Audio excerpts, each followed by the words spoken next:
Shalom Leculan, shalom a todos. Uma satisfação muito grande estar com vocês para mais um pedacinho da Torá. Hoje falando sobre a Parashá Vaigash. Antes de começarmos, quero pedir ao Eterno que abençoe a todos que estão assistindo, que vos guarde, toda a sua casa, toda a sua parentela, e que o Eterno derrame bênçãos sobre todos aqueles que estão no caminho de Techuvá. Estamos numa semana após uma semana de comemoração, então acredito que todos estão muito felizes, muito alegres, né, com a semana de Hanukkah, em que muitas bênçãos foram trazidas para todos. Espero que todos tenham tido uma semana maravilhosa.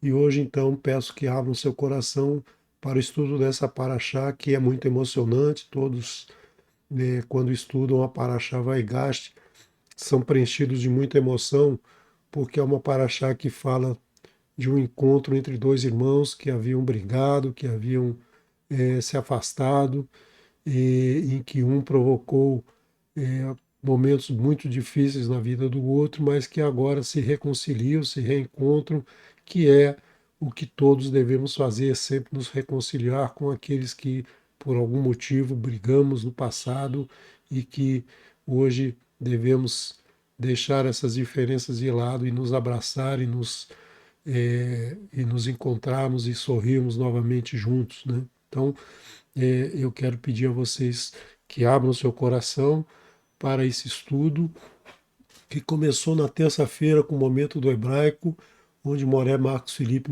nos trouxe alguns ensinamentos muito profundos sobre essa paraxá e que hoje vamos abordar mais um pedacinho e na próxima sexta-feira, após o pôr do sol, Moré Raimson vai nos trazer um estudo mais aprofundado dessa bela paraxá. Então peço a vocês todos que abram seu coração e vamos então ao estudo da paraxá Vaigash. Vaigash significa e se aproximou, e aproximou-se, e chegou-se o irmão Yehuda se chega ao irmão Yosef. Mas naquele momento ele não sabia que era o seu irmão, ele achava que ele estava falando com o vice-rei e se expôs de uma maneira muito contundente, porque não era comum, não era permitido que um servo, que qualquer pessoa se aproximasse do rei para falar sobre qualquer assunto. E ele então pede a palavra e começa a falar na defesa de seu outro irmão, Biniamim.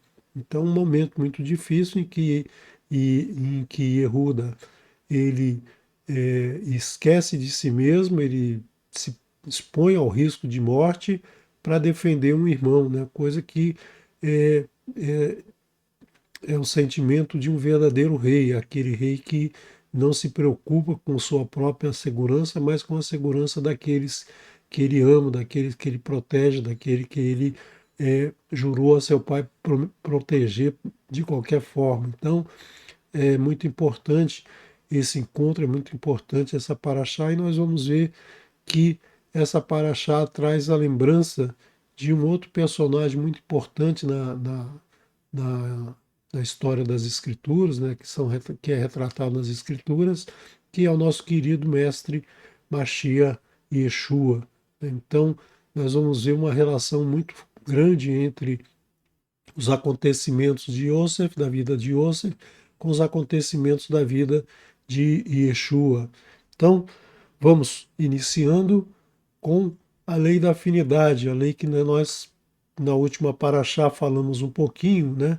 O que é a lei da afinidade? A lei da afinidade é aquela que diz que os semelhantes se atraem, semelhantes no sentido de pessoas que têm uma mesma índole, um mesmo pensamento, uma mesma busca, essas pessoas se reúnem, assim como nós nos reunimos nesse canal para estudarmos a Torá. Poucas pessoas que não têm interesse a Torá se atrevem a chegar, o seu caminho não permite que elas cheguem até esse canal, porque não há interesse delas em estudar a Torá, o que elas vão fazer no canal Techuvá Total. Não tem nenhuma brincadeira, não tem nenhuma situação cômica, não tem nenhuma situação de desgraça, não tem nada que possa atrair pessoas que não tenham afinidade com o nosso estudo, com a nossa busca. E todos aqui se respeitam, se admiram, se trocam conhecimento, trocam sabedoria, trocam amizade, e assim é em todas as áreas da vida, né? Nós vemos que médicos se reúnem com médicos, engenheiros se reúnem com engenheiros, costureiras se reúnem com costureiras, enfim, todos se reúnem por uma afinidade, por algo que tem em comum. E isso é em todas as áreas da vida. Pessoas boas se reúnem com pessoas boas, né? Pessoas más, pessoas que são bandidos, mafiosos, se reúnem com bandidos e mafiosos. Eles não se reúnem com pessoas boas para fazer um churrasco, para fazer um almoço, para fazer um passeio. Então, as pessoas afins, elas sempre se buscam. É diferente do mundo material, do mundo físico, né, onde partículas que constituem um átomo, por exemplo, um próton e um elétron, eles se atraem justamente porque têm cargas opostas, porque são diferentes entre si, têm diferentes características. E essa atração vai fazer com que eles se tornem um também. Mas isso é uma outra realidade, e o Eterno, pensando nisso, sabendo disso, ele nos colocou essas propriedades tanto no ser humano quanto na matéria. Então, a matéria é constituída de é, coisas diferentes, né, distintas, díspares, mas o ser humano ele então tem essas duas características juntas. Por quê? Porque o Eterno é o doador supremo, é o doador de tudo, é o doador da vida, é o doador do alimento, é o doador da luz, é o doador de tudo. E nós, seres humanos, nós somos recebedores, mas também somos doadores. O Eterno colocou dentro de nós essa fagulha da doação, mas ele nos deu a oportunidade de escolhermos o que queremos ser. Nós somos os únicos seres que temos a livre escolha, que temos a opção de escolher entre ser doador e ser recebedor. Que em geral nós queremos receber sempre tudo, né? Nós queremos receber o melhor alimento, nós queremos receber luz, nós queremos receber calor, nós queremos receber benesses, nós queremos receber bênçãos.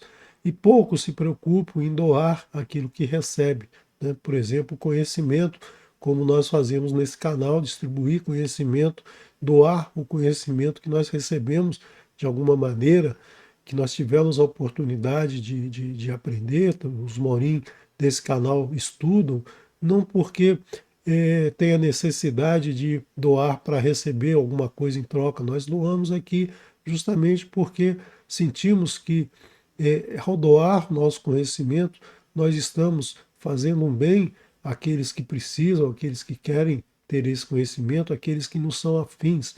Então, por isso é que o ser humano ele tem essas duas características, porque ele foi criado com essas duas polaridades, né? Com essas duas características. Ele é criado macho e fêmea. O Eterno criou o homem à sua imagem e semelhança, e macho e fêmea os criou.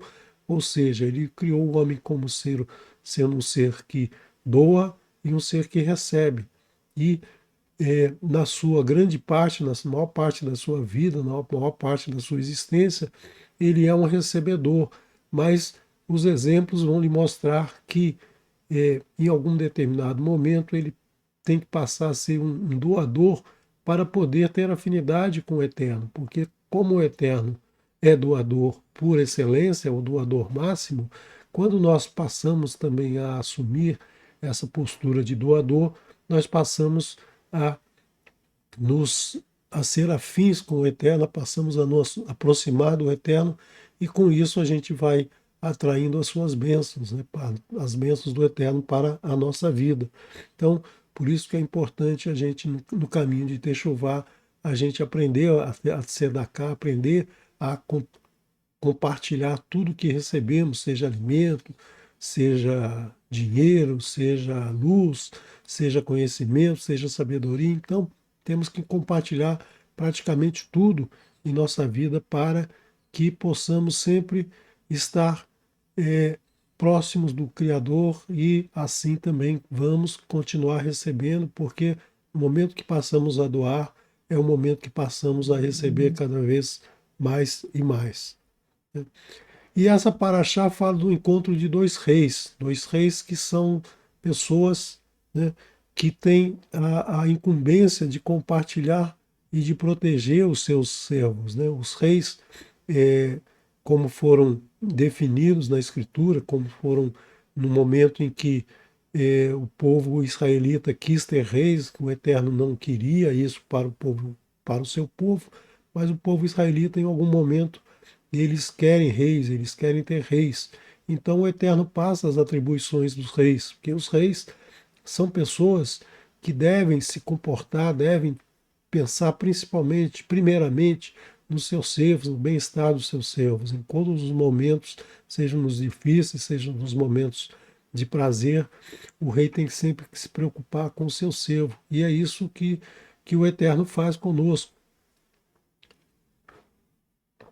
E é isso que vemos nessa paraxá, quando Yehudá, a despeito de poder colocar em risco a sua própria vida, ele vai buscar a defesa de seu irmão Beniamim, então se mostrando como um verdadeiro rei do mundo material, como nós vamos passar a discutir. E o outro rei é o rei Yosef, né? O rei que no momento de sua vida tinha vários defeitos, várias dificuldades, e nesse momento em que ele descobre que o Eterno está acima de tudo, que o Eterno é um, ele passa então a ser um doador, né? Doa alimento, doa conhecimento, doa sabedoria, e nesse momento então ele passa a ser um rei do mundo superior, um rei em que ele está próximo do Eterno e pode então contribuir com todos aqueles que têm necessidade, salva a sua família e salva toda a humanidade naquele momento de grande fome. Então, o rei Yehuda é o rei da única tribo que hoje está presente das tribos de Israel, né? As outras tribos foram dispersas, só o Eterno sabe quem é de qual tribo e no futuro irá nos dizer quem é, de que tribo nós somos, se somos de alguma tribo. E a única tribo que existe é a tribo de Yehudá, a tribo que permaneceu justamente pela característica que Yehudá demonstra dessa paraxá. Então Yehuda é um rei de uma tribo do mundo inferior, do mundo material, do mundo existencial, do nosso mundo, né? Do nosso mundo, da nossa vida, do nosso dia a dia, né? E, e o mundo superior é o mundo de Yosef, né? O mundo dos sonhos, o mundo da profecia, o mundo superior, o mundo das águas superiores. Então nós temos aqui novamente uma relação com a primeira frase da Torá, né? Bereshit bara Elohim et hashamayim ve'et haaretz. Então o Eterno criou primeiro o mundo superior, né? Dotado de todas as características do mundo superior, o mundo das águas superiores, e depois criou a terra espelhada nesse mundo superior, a terra que vem, que é construída com base na Torá. A Torá já existia aqui nesse mundo superior e ela nos foi passada. Esses ensinamentos da Torá são os ensinamentos que permitem que o mundo exista como ele é. Então basta a nós decifrarmos esses ensinamentos, né? Mas viver no mundo inferior, afastado do mundo superior, não é o correto. O Eterno nos mostra através da Torá que nós precisamos unir esses dois mundos. E como nós fazemos isso? Através do elo que é o elo nos dado por Biniamim, que é justamente a mão direita, né? O filho da mão direita. O nome Yamim significa filho da mão direita, né? Que é justamente essa conexão entre o mundo inferior e o mundo superior. Nós vemos aqui nessa paraxá que Yehuda vai buscar o irmão, né? No momento ele não sabia que era irmão, mas ele vai buscar o mundo superior pela defesa do mundo de Binyamin, pela defesa dessa conexão que é feita entre o nosso mundo e o mundo superior. Nós vemos que Binyamin é uma figura que na Escritura não fala nada, não participa de nada, não se manifesta em nada, mas tem uma importância muito grande, que é justamente permitir que essa conexão seja feita. Então, através de Binyamin, nós temos esse elo, né, que conecta o mundo inferior com o mundo superior. A letra Bet também é a primeira letra da palavra Bereshit, a primeira palavra da Torá. Então, Bereshit começa com B, a Torá começa com B justamente porque a Torá nos mostra que ela é a nossa ligação do nosso mundo material com o mundo superior, com o mundo celestial, com o mundo do eterno. Então, através da Torá, nós saímos de Bereshit, né, e vamos até Israel, no mundo, o povo, o povo do Eterno, né, que termina com a letra Lamed. E o Lamed, que nós, como nós já vimos, é a única letra que sobressai aqui em altura das outras letras. Por quê? Porque ele nos conecta junto com esse mundo superior, ele nos traz aqui a mão do Eterno, nos puxando para o mundo superior. Então, quando nós estudamos e praticamos a Torá, nós temos a realização de sair desse mundo, do mundo mesquinho, do mundo do dia a dia, do mundo de transgressões, para passar para um mundo superior, um mundo de realizações elevadas, né? Então, só conseguimos isso através do segmento desde Bereshit até Israel, desde Bereshit 1:1 até Devarim, o último capítulo de Devarim, que termina com a palavra Israel. Então, quando a gente tenta fazer o contrário, quando a gente não caminha na Torá, a gente vai entrar na letra Bet e vai se deparar com uma parede, né? Porque a letra Bet, na verdade, é a representação de uma tenda, de uma casa, né? A Bait. Então, ela tem um teto, ela tem um piso e ela tem uma parede e uma porta. Então você entra pela porta e dá de cara com a parede e daí você não avança, né? Porque nós não temos a capacidade de atravessar as paredes, né? Então nós só conseguimos sair da casa para o mundo através do segmento da Torá, tá? da, da leitura, do estudo e da prática e do ensino da Torá. Então é só a partir daqui que a gente pode ter esse crescimento, esse desenvolvimento. E nós só fazemos isso quando obedecemos o quê? Quando obedecemos os ensinamentos que nos são trazidos através de Yehuda. Yehuda é o quarto filho, então nós associamos esse quarto filho com o quarto pronunciamento, o pronunciamento do Shabat, né? Então, somente através do Shabat é que nós conseguimos fazer essa caminhada, né? Sem guardar o Shabat, nós podemos estudar a Torá, nós podemos tentar praticar a Torá, mas nós não vamos conseguir, porque sempre vai faltar esse grande elo aqui, esse momento aqui, que é o momento em que nos dedicamos ao Eterno. Então, quando nos dedicamos ao Eterno no Shabat, nós estamos fazendo esse percurso que vai de Bereshit a Israel. E o Shabat, se vocês olharem aqui uma característica muito interessante dessa palavra, é que se você tirar o Tav do final e jogar para o início, você vai chegar na palavra Teshuv, né, que é a base de Teshuvah, é a base da caminhada para o eterno. Então, aquele que vem sem a Torá, aquele que não pratica a Torá, ele dá de cara com uma parede, mas se ele cumprir o Shabat, se ele procurar fazer Teshuvah, ele vai fazer esse retorno e vai caminhar, então, para atingir o mundo superior. Então nós temos que ser sempre no estudo da Torá, procurar essas relações, procurar entender o que está escrito nas entrelinhas, né? Nas entrelinhas das letras e das palavras da Torá. Por quê? Porque elas nos trazem grandes ensinamentos e precisamos nos libertar desse mundo material, desse mundo casual, para ter acesso a esse mundo celestial.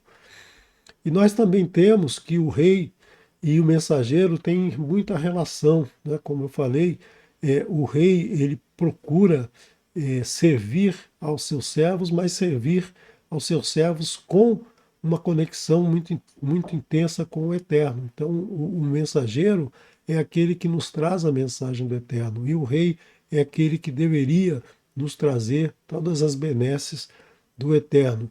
E o rei atua no nosso mundo material, o rei atua na nossa provisão de alimentos, de bem-estar, de segurança, de prosperidade, mas ele também é aquele que atua no mundo, o mensageiro é aquele que atua no mundo superior, é a complementação do rei, né? Porque ele vai nos trazer alegria, felicidade, saúde, paz. Então esses dois são as duas formas que vamos conseguir Shalom. E o rei, em hebraico, a gente fala Meler, né? Meler. E o Meller, ele tem a gemátria 90, 40 do Mem, 30 do Lamed e 20 do Kaf. Então, essa gemátria aqui, ela nos permite entender o que vem a ser o rei. E quando o rei se une ao Eterno, quando o rei obedece ao Eterno, quando o rei segue as orientações do Eterno, ele passa a ser um malar.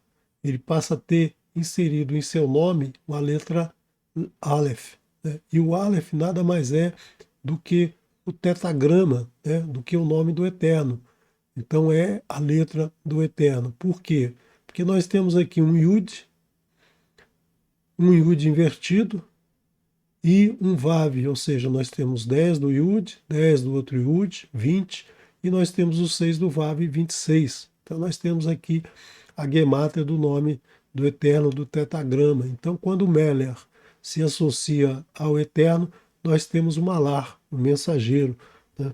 Então o mensageiro é aquele que tem adicionado 1 a essa gemátria 90, né? Então ele tem a gemátria 91, que é justamente a associação do tetragrama com a palavra Adonai.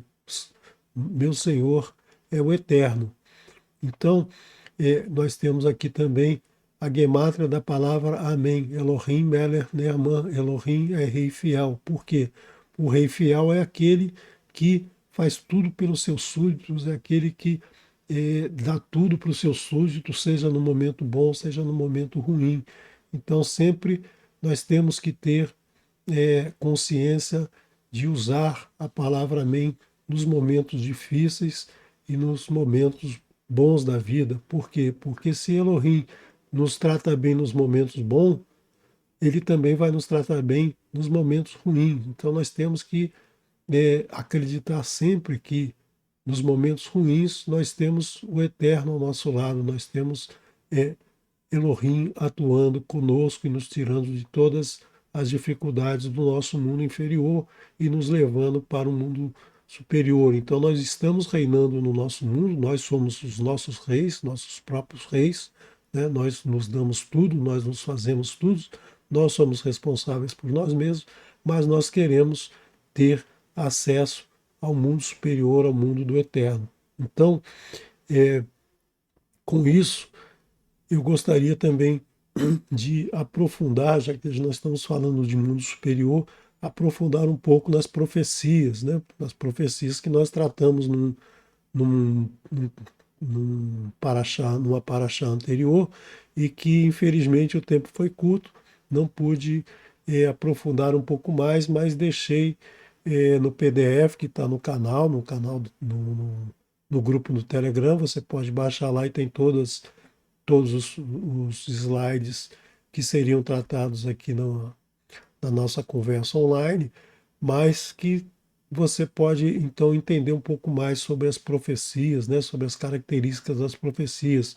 Aqui hoje eu vou abordar apenas uma parte dela, que é justamente a relação entre o mundo superior de Yosef, né, e o nosso mundo material, e esse mundo superior de Yosef comparando toda a sua vida com a vida de Yeshua HaMashiach, né? E então nós sabemos que só Elohim, só o Senhor de Israel pode fazer profecias exatas. Nenhum outro Deus pagão tem essa característica, como nos diz Yeshayahu, né? É, em sua, em seu, no capítulo 41, versos 22 e 23, ele nos diz uma menção sobre os deuses pagãos, né? Que tragam os ídolos, tragam esses ídolos e peça que eles predigam o futuro, que eles nos digam sobre coisas que já aconteceram, para que a gente possa então tirar ensinamento desses acontecimentos passados, ou então que esses deuses pagãos nos falem como vai ser o futuro, para que a gente possa entender que eles são deuses, que eles têm esse poder de profecia, mas na verdade eles não têm. Por quê? Porque o tempo passado, presente e futuro foi criado pelo Eterno para que nós usemos, né? Então o Eterno está fora do presente, passado e futuro, e só o Eterno pode criar e fazer as coisas acontecerem, que para ele é tudo um único instante, não existe passado, não existe presente, não existe futuro. Então ele sabe em qualquer momento tudo o que está acontecendo, o que aconteceu, o que vai acontecer. Então só ele tem essa capacidade, e só ele pode então nos dar vislumbres, em alguns momentos, ele nos dá vislumbre do que podemos usar então como profecia, podemos usar como ensinamento para o nosso dia a dia, né? Então, nós temos também na Torá algumas amostras dessas profecias, né? Nós temos amostras que observamos em alguns momentos fatos acontecendo e depois, mais à frente, nós vemos esses fatos acontecendo de uma outra maneira. É uma forma que o Eterno tem de ensinar. Por quê? Porque ele cerca todas as possibilidades para que a gente entenda um significado, por exemplo, de um de seus pronunciamentos, né? Então ele fala do Shabá várias vezes, ele fala várias vezes de mantermos certos os pesos, corretos os pesos e as medidas, justamente para que a gente entenda em várias situações como se aplicar determinado ensinamento. Então, ele usa muito a técnica da repetição e nós aqui nesse canal procuramos seguir esse ensinamento, por isso que muitas vezes repetimos instruções que já foram passadas, repetimos às vezes na mesma instrução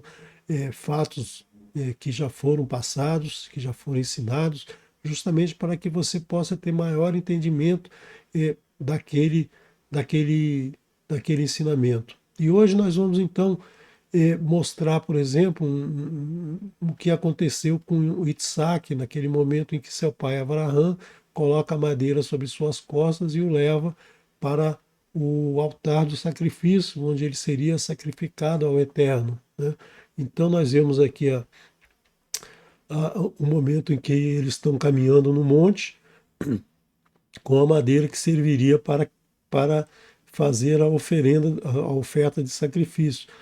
Os artistas costumam desenhar Isaac como um jovem, ou como muitas vezes até como uma criança, mas na verdade ele já era um adulto, ele tinha consciência no momento em que ele percebe que ele que vai ser o cordeiro do sacrifício, ele tem consciência do que vai acontecer e graças à sua confiança no Eterno, ele se submete a esse sacrifício, né, diferentemente de uma criança que não teria conhecimento do que estaria acontecendo. Então, isso mostra a sua confiança no Eterno, a sua confiança, a sua fé, a sua imuná no Eterno. Então, nós temos essa profecia, né, isso que aconteceu, como sendo um, uma mensagem do que viria a acontecer no futuro, quando Yeshua pega o seu madeiro e caminha num monte, né, no Monte da Caveira, um monte que em aramaico se fala Gólgota, e esse Monte da Caveira, então, ele seria levado ao sacrifício para expiação, seria o cordeiro de sacrifício para expiação das transgressões de toda a humanidade, né? Também o artista aqui usa uma alegoria que foi criada por Constantino, já no século IV, né, que é a alegoria da cruz. Na verdade, era um madeiro, era uma tora de árvore em que ele carregava, e os romanos então fixavam essa tora no chão e a pessoa era sacrificada, quer dizer, assassinada mesmo, né, porque isso foi um assassinato na época, né, em que a pessoa era pregada nesse madeiro e ela morria lentamente, morria durante vários dias, né? E Yeshua, então, cumprindo as profecias, cumprindo os ensinamentos da Torá, ele falece antes do pôr do sol, no que seria um Shabat, antes do Shabat de Pessah. E Constantino, então, no quarto século, achou por bem estabelecer que ele foi colocado numa cruz, crucificado, né? Que, na verdade, se a gente olhar os livros de história da época, né, principalmente livros de Flávio Joséfo, que viveu um pouco depois dessa época, né? Nasceu nos anos 30, 37, se não me engano, e ele então mostra como era feito esse sacrifício. Mas esse símbolo vingou, é o símbolo que nós temos hoje, que muita gente idolatra essa cruz, né? Que num outro momento eh, nós podemos analisar eh, a, a relação que existe entre Yosef e seus irmãos e Yeshua e seus irmãos, ou seja, os seus irmãos de sangue, seus irmãos de tribo, a sua tribo, que era a tribo de Yehudá. Naquele momento já existiam então poucas tribos, né? E Yehudá era a tribo que permaneceu, e Yeshua então veio trazer os ensinamentos para essa tribo e para as outras tribos que estavam espalhadas, e felizmente ele conseguiu atingir também os gentios, né? Muitos de nós hoje não sabemos que tribo somos e se somos de alguma tribo, mas nós seguimos os ensinamentos da Torá graças aos ensinamentos que Yeshua nos trouxe, que Yeshua nos deixou e que foram propagados e que foram mantidos durante esses 2000 anos que nos separam da sua vinda como o Mashiach. Então, uma das comparações a gente pode tratar do Yosef como sendo o filho amado de Yaakov, né? Era o filho mais querido de Yaakov, em detrimento de todos os outros, e Yeshua é o filho amado de Elohim, né? É o filho, é o primogênito de Elohim, que veio nos trazer a salvação. Nós temos também que Yosef e seus irmãos apacentavam ovelhas, né? Eles iam ao campo apacentar ovelhas. E Yeshua é conhecido como um pastor de ovelhas, né? Um pastor que conduz as ovelhas de seu rebanho.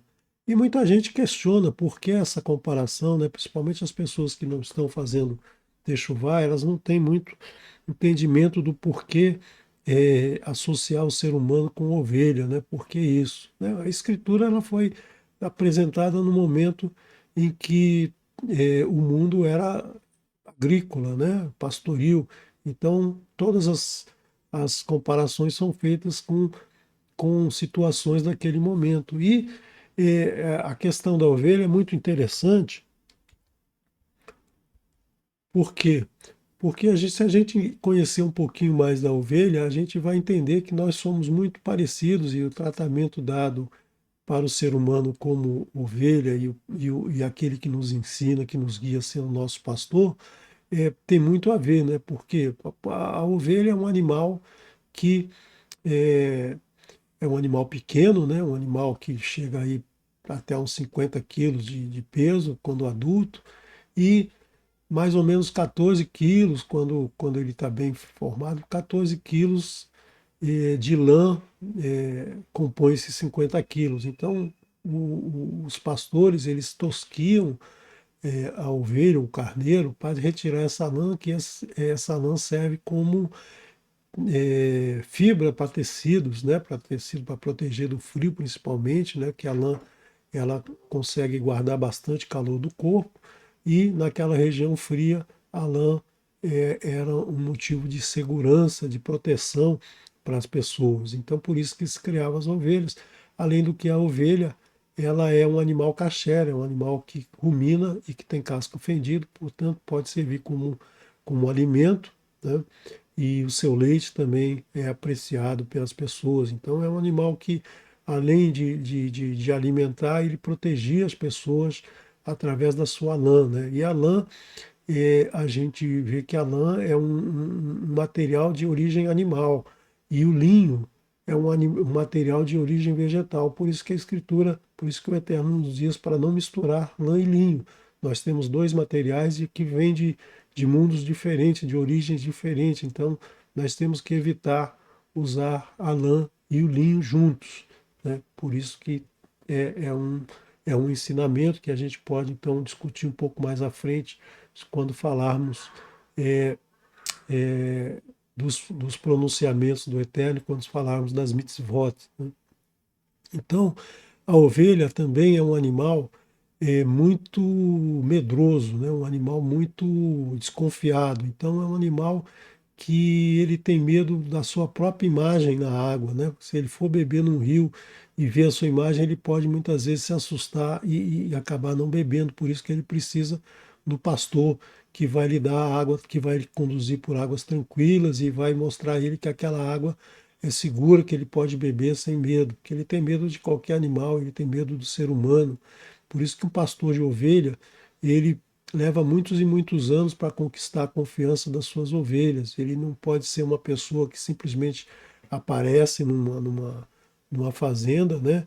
Entra no aprisco, lá onde as ovelhas ficam, e sai pastoreando as ovelhas. Elas não saem com ele, elas só saem com aquela pessoa que já é conhecida, que passou muitos e muitos anos com ele. Então, muitas vezes a gente vê aí nas imagens que os pastores sempre são em duplas, né? Dupla, um mais velho, um mais novo, que é justamente o que está aprendendo e aquele que já conhece bem as ovelhas. E as ovelhas vão criando confiança para quando um falte, sempre tem outro que já é bastante conhecido. Por isso que muitas vezes a ovelha, quando o seu pastor não pode conduzi-las, ela entra em desespero e ela não anda com qualquer um, e ela se perde e ela muitas vezes fica uma ovelha desgarrada. Isso tudo é tratado com muita maestria no, no Salmo 23, né? O salmo que diz que Adonai é meu pastor, não me faltará. Adonai roi lo ersá.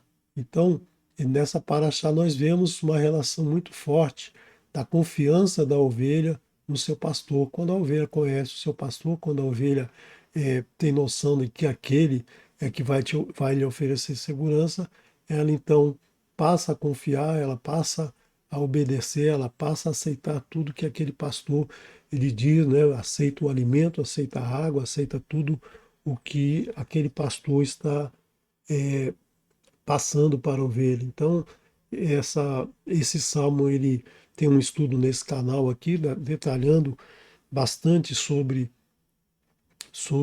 o Salmo 23, né, na sua língua original, no hebraico, né, então desmistificando alguns erros que são é, difundidos aí pela má tradução que foi feita e que muita gente interpreta de forma errada. Se você quiser conhecer um pouco mais sobre esse salmo, procure aqui no canal, tem uma playlist falando do Salmo 23 e dos seus 6 versos.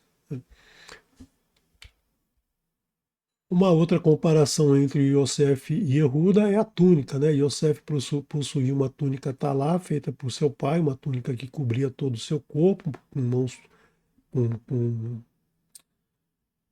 mangas compridas, mostrando que ele era uma pessoa diferenciada, ele era um gestor, um gerente, ele tinha uma ascendência sobre seus irmãos, da mesma maneira que Yeshua possuía um manto, né?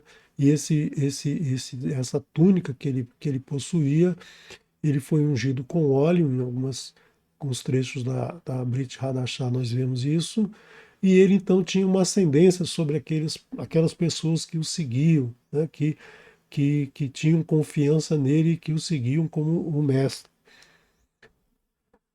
E Yosef foi odiado pelos seus irmãos porque ele levava a Jacob todo o mal que eles faziam, quer dizer, ele denunciava os irmãos, ele levava os irmãos, todas as situações que os irmãos faziam, ele levava a seu pai. E Yeshua, ele foi odiado porque ele falou também dos erros que seus semelhantes, os parushim, né? Os parushim faziam, ensinavam a Torá, mas não praticavam a Torá. E Yeshua, como um parush, que ele ensinava a Torá como ninguém ensinou, ele então disse que esses parushim que ensinavam, mas não praticavam, eram hipócritas, e por isso ele foi odiado por esses seus semelhantes. E também Yosef via o futuro através dos sonhos, e quando ele comentou com os irmãos e com seus pais, todos ficaram com raiva dele, odiaram ele por ter feito essas previsões. Da mesma maneira, Yeshua, né, quando falava sobre a ressurreição era mal vista por muitas pessoas, né? Por muitos saduceus, muitos perushim, muitos saduquim, né? E eles não aceitavam e com isso odiavam Yeshua quando falava da ressurreição, com que a ressurreição viria àqueles que seguissem os ensinamentos da Torá. Yosef, quando foi visitar seus irmãos através do comando de seu pai pede para ele procurar para os seus irmãos que estavam apacentando a uma distância. Então ele chega para os irmãos, se apresenta, mas os irmãos não aceitam, né? Não o reconhecem, não o recebem bem e planejam matá-lo. Yeshua também nos foi enviado por seu Pai, e quando ele chegou, disse que estava aqui para nos servir, para nos ajudar, e muitos não o aceitaram, né? Muitos o rejeitaram naquele momento em que ele nos trazia as bênçãos do Eterno, nos trazia os ensinamentos da Torá. E então, quando os irmãos o recebem, resolvem conspirar contra ele, né? Resolvem matá-lo. E Yeshua também, a partir dos momentos em que ele ensinava na sinagoga, ou ensinava nas ruas, os parushim, os saduquim, eles planejavam matar Yeshua da mesma maneira que os irmãos de Yosef tentaram matá-lo. Mas Reuven, que era o irmão mais velho, Reuven demove os irmãos dessa intenção de matar Yosef, né? E propõe, então, eles decidem por vender o irmão em vez de matá-lo. E Yeshua também teve uma pessoa que o defendeu, que foi a esposa de Pilatos, que sonhou com ele e tenta demover Pilatos de que do julgamento de Yeshua, né? Os dois foram vendidos como escravos, né? Yosef foi vendido como escravo para o Ismelim e Yeshua também foi tratado como escravo quando é preso e maltratado no presídio lá dos romanos. Yehuda, filho de Yaakov, né, o Yehuda que nós tratamos no início dessa paraxá, ele então propõe a venda do irmão, propõe a venda de Yosef por 20 moedas. Né? Então, Yeshua também teve um outro Yehuda na sua vida que propôs a sua venda, né? Propôs aos parushim, né? aos comandantes lá do Sinédrio, para que entregasse Yeshua por 30 moedas, né? Esse Yehuda Iscariote, é o homem de Cariote, que foi mal traduzido como Judas Iscariotes, né? Tentando trazer uma má impressão para o nome Yehuda, que é o mesmo nome de Yehuda, filho de Yaakov, né? Então, nós temos esse paralelo aí entre os dois personagens que estamos tratando. E Yosef foi vendido para Potifar. Potifar se tornou amigo de Yosef, tratou bem no início, né? Gostava muito de Yosef e através de uma falsa acusação resolveu prendê-lo na casa, na prisão da casa do faraó. E Yeshua também foi entregue a Pilatos. Pilatos não viu nele nenhum mal, nenhuma coisa ruim e ficou impressionado e queria libertá-lo. Porém, falsas acusações fizeram com que ele condenasse Yeshua à morte, né? Os irmãos de Yosef tentaram esconder seu crime tingindo a sua túnica com o sangue de um bode, né? E nós vimos isso já tratado na paraxá anterior, como é que isso foi feito e o que isso representa dentro da história de Yaakov e de Yosef, né? Yeshua também teve o seu acusador, né? O seu acusador procurou se inocentar, dizendo: eu não tenho nada a ver com isso, né? Tirou, como a gente diz, tirou dele da reta, dizendo assim: olha, eu não tenho nada com isso, lavo minhas mãos, lavou as suas mãos na água para se eximir da culpa, da culpa da condenação de Yeshua, assim como os irmãos de Yosef tentaram colocar a culpa nos animais que poderiam ter assassinado, poderiam ter matado Yosef. O Yosef foi preso e foi entregue aos gentios, né? Foi entregue para os ismaelim.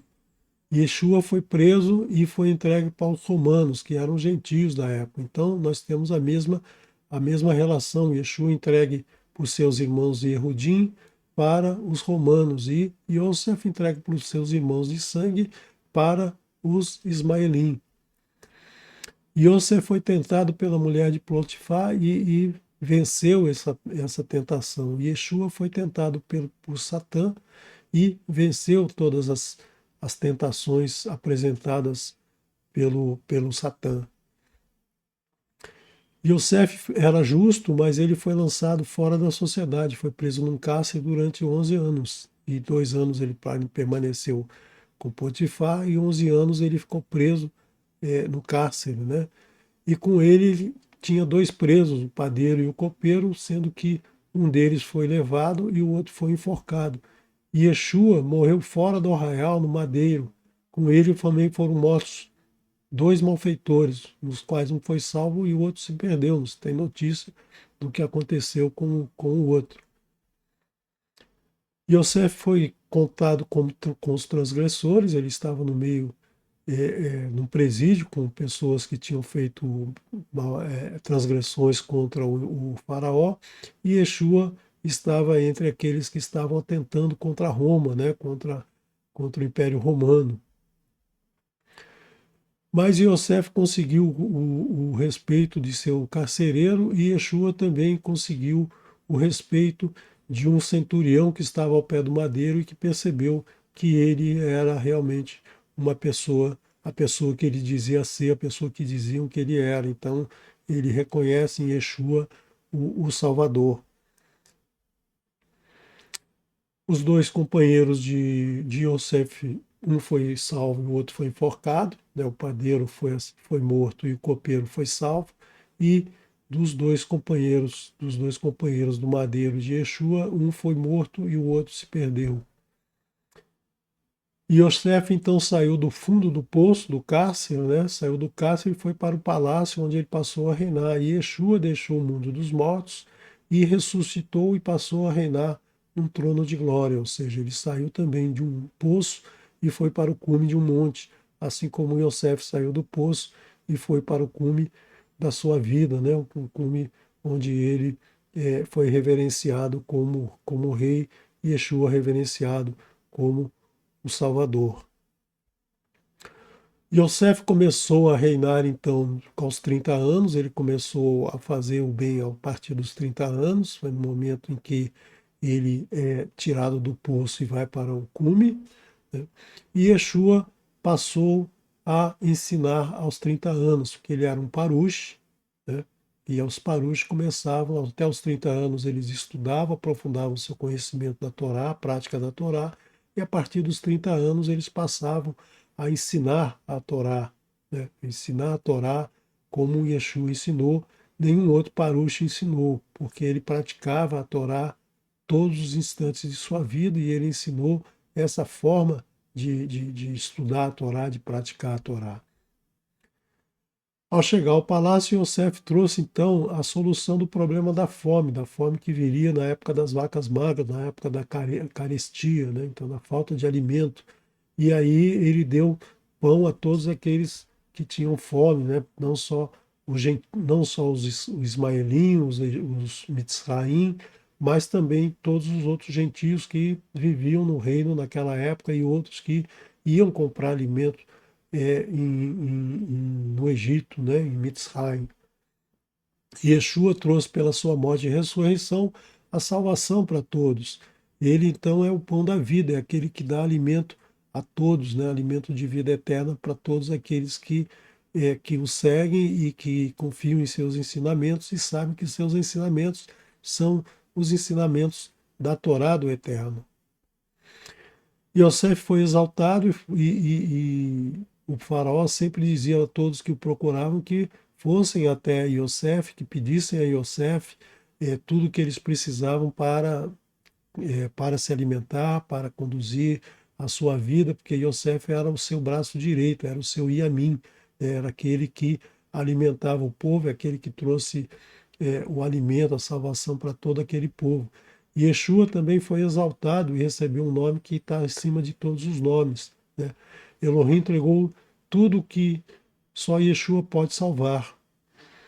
E todas as bênçãos são recebidas através de Yeshua, né? Ninguém vai ao Pai a não ser por mim. E quando ele fala isso, ele está dizendo que todos vão ao Pai através do estudo da Torá, da prática da Torá, porque ele era a personificação da Torá, do ensinamento da Torá. Ele trouxe a Torá em sua plenitude. Então, ninguém vai ao Pai, né? Como a gente mostrou naquela analogia que fizemos com a letra Bet, ninguém vai ao Eterno se não sair de Bet, né, e ir até o Lamed. Então ninguém vai ao Pai se não for através do estudo pleno da Torá, como Yeshua nos mostrou. E Yosef, depois de exaltado, ele casou e teve 2 filhos que lhe trouxeram consolo. Yeshua, depois de ressuscitar, tomou dentre os gentios para si um povo, a sua noiva, e assim ficou satisfeito. Por quê? Porque o povo gentil foi o povo que abraçou inicialmente a causa de Yeshua, que abraçou os seus ensinamentos, assim como a Senate era uma gentia, né, não era israelita, o povo gentil foi o povo que aceitou Yeshua e o seguiu e o segue até hoje. Muitos gentios o seguem até hoje, graças aos seus ensinamentos da Torá, apesar de que muitos hoje ainda estão afastados da Torá, né, seguem uma religião ou outra, mas graças a esses ensinamentos eles podem ter acesso aos ensinamentos da Torá. Basta então querer, basta então se aprofundar nesses ensinamentos, né? Procurar ver não Yeshua como um filho de Deus, como sendo o Deus encarnado, mas entendendo que Yeshua nos trouxe os ensinamentos do Eterno, nos trouxe esses ensinamentos na sua forma mais plena. Então, é dessa forma que todos vão conseguir sair do mundo inferior para o mundo superior. Yeshua, Yosef, depois que seus irmãos o haviam rejeitado, seus irmãos sofreram muito, né? Passaram por muitas desgraças e nessas últimas parachotes nós vemos o sofrimento que eles estavam pela fome, pelo tratamento dado pelo vice-rei, né? E quando se aproximaram de Yosef, não o reconheceram. Da mesma maneira, os judeus que não aceitam Yeshua sofrem terrivelmente, sofreram durante milhares de anos, como nós vimos no estudo anterior, né, o sofrimento destinado ao povo judeu é muito intenso nos últimos 2, 3 mil anos, né? E muitos estão voltando para a sua terra, voltando para os seus estudos, mas muitos ainda não aceitam Yeshua. O Yosef seus irmãos somente o reconheceram depois de tribulações de 7 anos de fome. Só a partir desse momento é que eles passaram então a reconhecer Yosef, como nós vamos ver no estudo dessa paraxá no próximo Shabat, né? E também depois de uma tribulação de 7 anos, os judeus vão reconhecer Yeshua como seu Mashiach. Quando Yosef se fez conhecer, né, como nós vamos ver nesse estudo, eles então vão se reconciliar, vão se abraçar, vão chorar, vão rir, vão ficar amigos novamente, né? E Yeshua, quando seus irmãos Yehudim o aceitarem, eles vão se reconciliar, vão se arrepender com choros e serão salvos todos num só dia. E naquele dia, como diz Zacarias, e naquele dia tratarei de destruir todas as nações que vierem contra Jerusalém.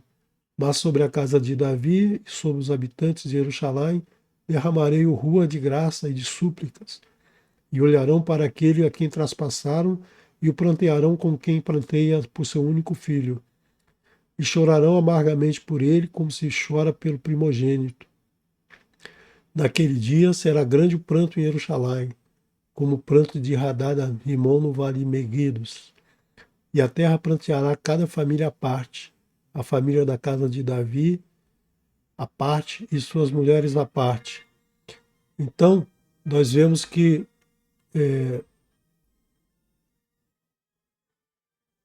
O retorno do Mashiach já foi tratado por Zacarias há muitos anos antes, né? Então nós temos aqui, é, então Zacarias,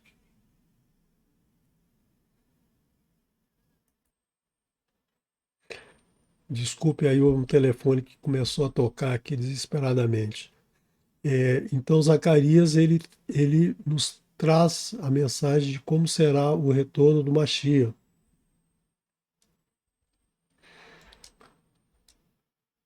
Quando Yosef se revela a seus irmãos, ele ficou sozinho com eles. Ele pediu para todos saírem e ficou com seus irmãos e se congraçaram naquele momento. Quando Yeshua retornar, quando se reconciliar com Yeshua, Israel vai estar sozinho, isolado de todas as nações. Então, Yosef não se podia conter diante de todos os que estavam com ele e clamou: Fazei a todos sair da minha presença. E ninguém ficou com ele quando se deu a conhecer a seus irmãos. Da mesma maneira, nós tivemos Jacó sozinho quando lutava com um homem até o romper do dia. E da mesma maneira, Jerusalém vai estar sozinha quando o Mashiach retornar, né?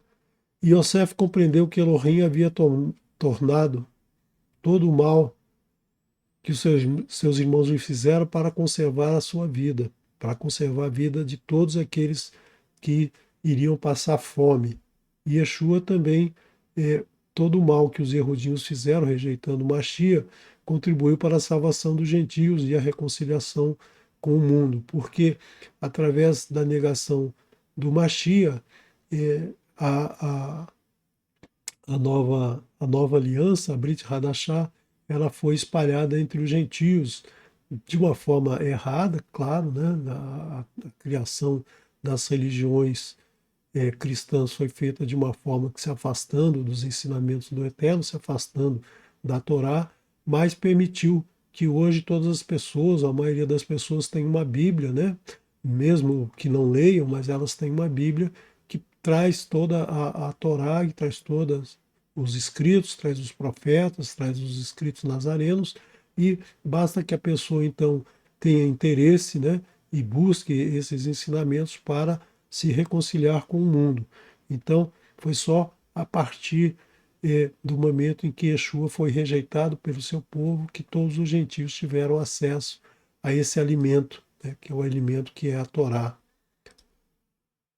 Então, na verdade, intentaste contra mim. Elohim, porém, intentou para o bem, para fazer o que se vê neste dia, isto é, conservar muita gente com vida. Logo, pergunto, porventura os Erodim tropeçaram de modo que caísse? De maneira nenhuma. Antes, pelo seu tropeço, veio a salvação dos gentios, para os incitar à emulação. Se o tropeço deles é a riqueza do mundo e sua diminuição a riqueza dos gentios, quanto mais a sua plenitude. Então, quanto mais buscarmos a plenitude, mais vamos nos aproximar do mundo do eterno. Yosef é um ramo frutífero junto a uma fonte e seus raminhos se estendem sobre o muro. Os flecheiros lhe deram amargura e o flecharam e perseguiram, mas o seu arco permaneceu firme e os seus braços foram fortalecidos pela mão do poderoso de Jacó, pastor, o rochedo de Israel, pelo Elohim de teu pai, o qual te ajudará, e pelo Shaddai, o qual te abençoará, com bênçãos dos céus em cima, com bênçãos do abismo que jaz embaixo, com bênçãos dos seios e da madre. Né? Como disse Yeshua, eu sou a videira verdadeira e meu pai é o agricultor. Então é a partir de seus ensinamentos, dos seus ensinamentos da Torá, é que podemos chegar ao Pai. Né? Então eu queria trazer para vocês essas reflexões para que vocês então possam aprofundar o estudo da Torá, possam aprofundar os estudos da Brit Hadashah, como fazemos nesse canal. Hoje nós estamos estudando os Atos dos Emissários, né, pelo Malé Raimes, toda quarta-feira. Então, para aprender um pouco mais sobre a mensagem que nos foi trazida por Yeshua e observar toda a sua conexão com a Torá, né? Essa relação que nós temos entre Yosef e Yeshua, ela é muito forte e nos mostra que tudo o que aconteceu tem relação com a nossa vida, com o nosso dia a dia, com nossa busca por um mundo melhor, um mundo de alegria, um mundo de shalom. Então nós temos que abraçar a Torá, estudá-la, praticá-la e louvar sempre ao Eterno, né? Então gostaria de deixar com vocês essa mensagem. Esse material todo vai ficar no, no PDF, no canal do Telegram. E espero então contar com os comentários, as observações de todos. E espero contar com vocês também no estudo do próximo Shabbat com Moré Haim sobre essa maravilhosa paraxá. Vou deixar vocês com uma bela canção, Os Amantes da Estrela, do grupo A Pavarim. Shalom, shalom. אין מילים.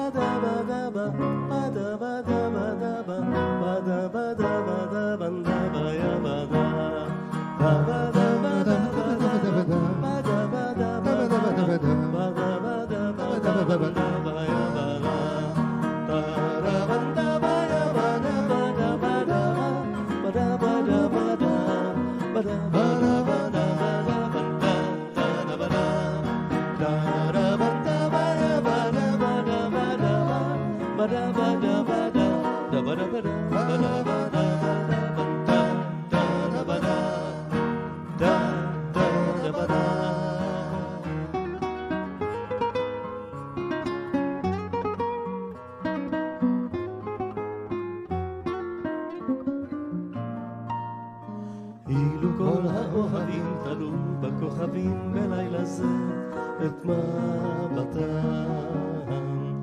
אילו כל הלגיונות השליכו פגיונות למרגלות אהבתם,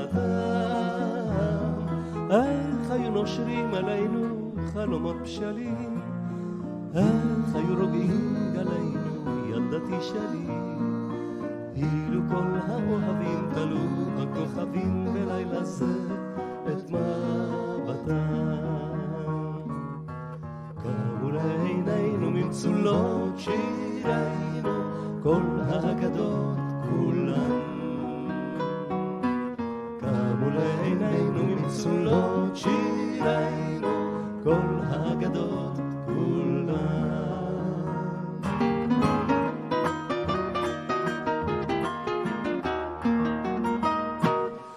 העיר הפוטיונים, על העיר על יער פרא, על כיכר התליינים, על ריסי נשים בערב, בערב עם הרוח הנודדת לא ניסה הרחק מכאן, השקיעה נסעה בדרך, אצלי הדובדבן, השקיעה נסעה בדרך, אצלי הדובדבן.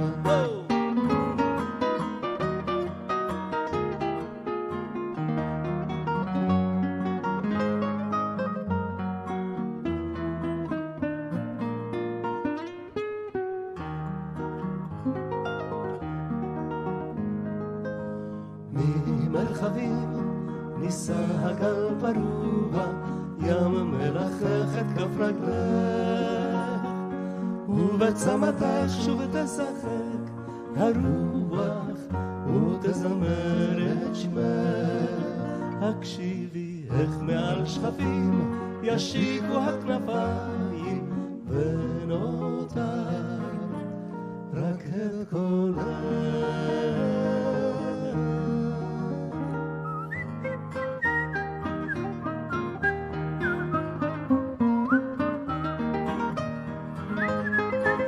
תמיד יוצא לי.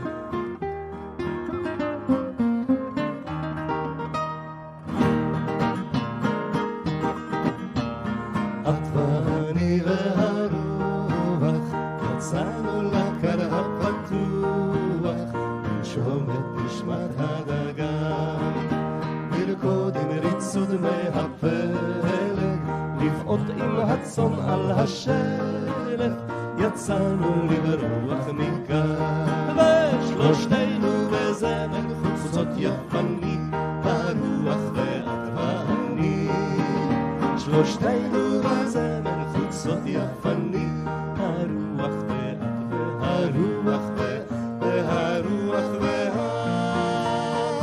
ואני.